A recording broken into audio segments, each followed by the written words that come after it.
to that. But yesterday, concrete talks with Benjamin Sesko, and according to Plattenberg, they're kind of getting into more of the nitty gritty around that deal at the moment.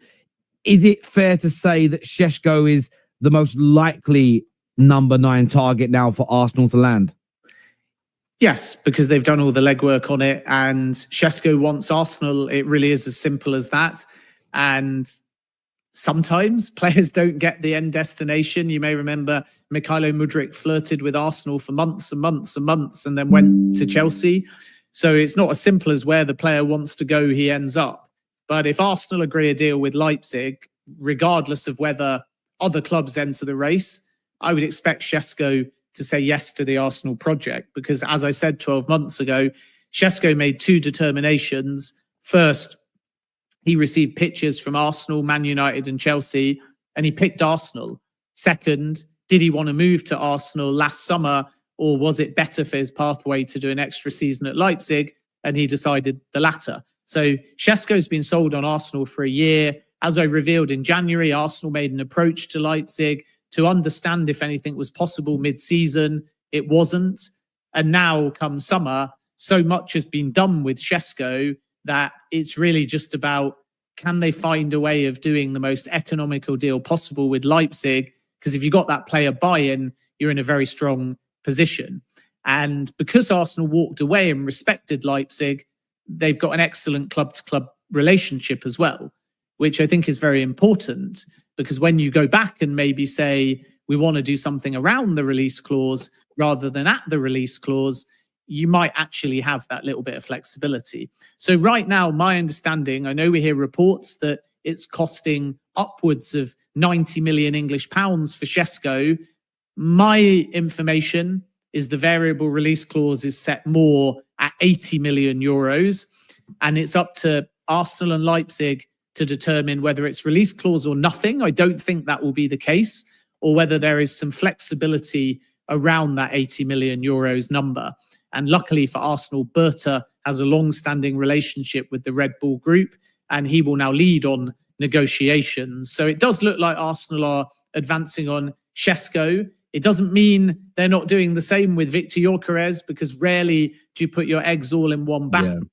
But it would be absolutely no surprise, because of Arsenal's long-standing interest, if Arsenal ended up signing Sesko. And if they bid, because he becomes their target, as I said before, I would term Arsenal not just favourites, but strong, strong favourites, because Sesko has been sold on the Arsenal project for over a year. Makes a lot of sense. We have a super chat here that's in relation to this that says, hi, Ben. Any truth about Mikel Arteta and Berta being loggerheads? I'm asking because what I understand by reliable journalists is that Sesko is the first choice. It's because it's a collective decision. So there is a lot of debate, and we put a poll out last night just to see what people were thinking. And there are a lot of people that think Arsenal should be getting Gyökeres, he's the better striker, and that Arteta is essentially controlling these situations and Berta is being sort of pushed aside, and Arteta's got all this power that he maybe shouldn't have. Is your understanding that this is more about Arteta getting what he wants, or is the signing of Sesko also backed by Berta? He rates him and sees him as an important part of their team and structure. I mean, my understanding is exactly the opposite. Berta's not being pushed aside by anyone. Anyone that knows Berta will know he is pretty aggressive in a good way behind closed doors. He's no nonsense. And Berta's job description says win now. When Arteta came in, it was about building a project. And Arteta and Edu were very much aligned, as were Arteta and Jason Atu. But Berta's been brought in to shake things up. He's got full autonomy and control. If Berta wants to sign Victor Gyökeres, then it's Mikel Arteta that will be pushed back, not the other way around. And the move for Berta is in many ways about taking a little bit of autonomy away from any manager and building a model that is collaborative. And in collaborative models, you want that loggerhead dynamic. So I think fans wrongly assume that disagreement means conflict, and actually freedom to challenge and debate and argument is exactly what creates an effective model. Otherwise, if they all just agree, then there's no scrutiny on anything and you don't get the best possible targets. So if Mikel Arteta and Andrea Berta were not in a room arguing until they were blue in the face, but in a respectful and constructive way about these targets, then they wouldn't be doing their job.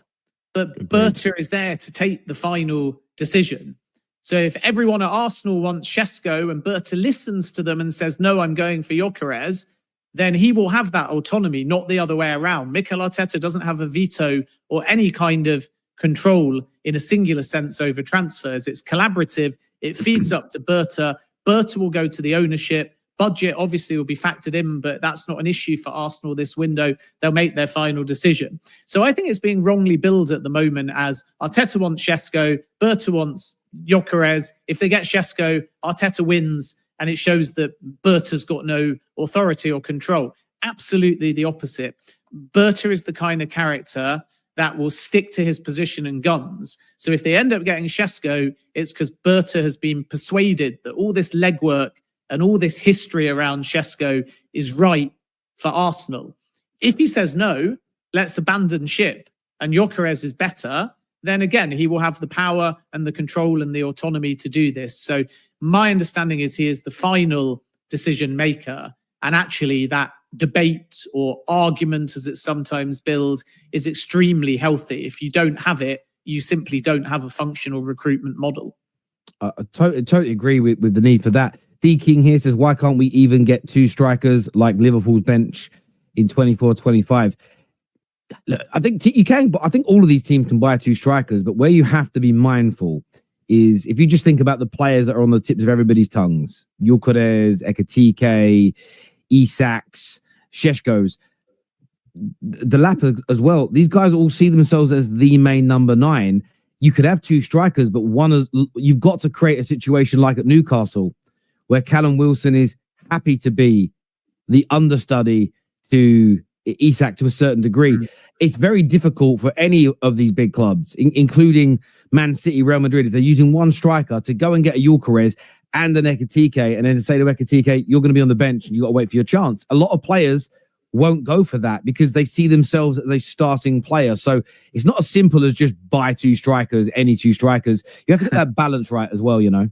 Yeah, and we had this conversation with Chelsea if you want to listen back. And I think that context is key because sometimes fans, even journalists, we're a little bit superficial in the sense we look at who's available and what the fee is. And if collective business would benefit a team.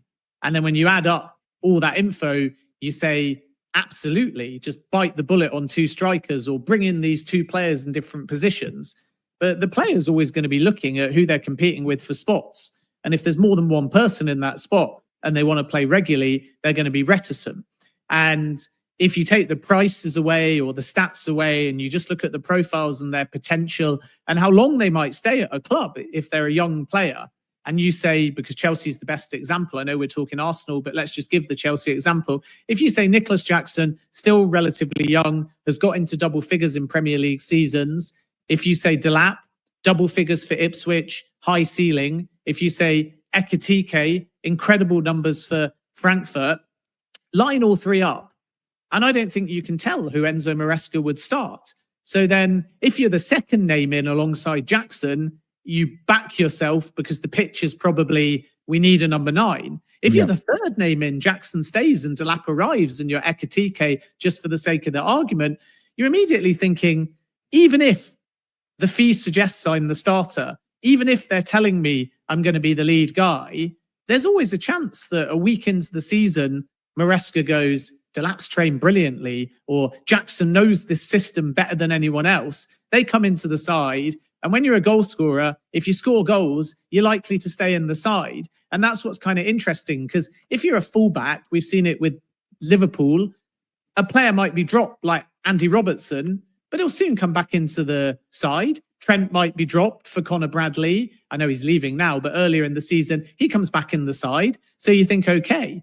But if you're the world's best striker and you get benched for a game and another of the strikers I've mentioned scores a hat-trick, the likelihood is they're going to start the next game. And if they keep scoring and scoring and scoring, you feel, I'm too far down the pecking order. So most of these top players will want that guarantee they're the number one.